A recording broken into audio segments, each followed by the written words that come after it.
Okay, I'm here at the Del Mar show, and I'm speaking to, now, what name are you going by these days? Bungalow Blondie. Bungalow Blondie.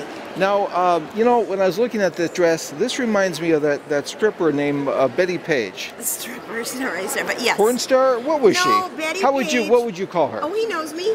Yeah.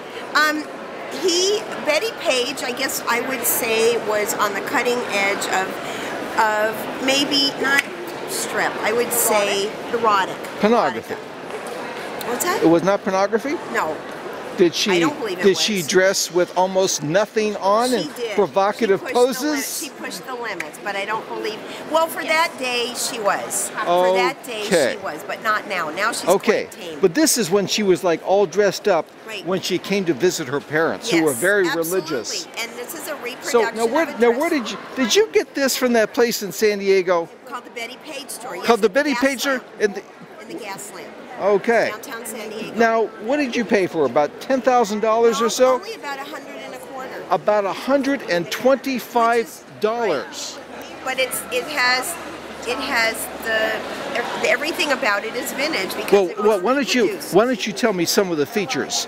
Well, it's got the flared skirt, which was very big in the 50s. Boy, that skirt is flaring. And it's got the large collar, which was also and also these are called 3/4 sleeves. I don't think an elephant has a collar that big. Now that's true. That is a big collar. And then the 3/4 sleeves. And which is very big in the 40s and the 50s. They just couldn't afford the fabric. That's it. They just couldn't. Actually, it's easier to work with them like this because the cuffs don't get in your way when you work. So this is for the what you're saying is that not only were they trying to save material for the war effort, but this shows very that women were out there in the workforce, so they needed something more practical. And it showed off their gloves if they wore gloves. And it showed off their gloves, which I imagine by that time there weren't as few. If you were going out in the evening and you were going to the theater, or a lot of women still wore gloves.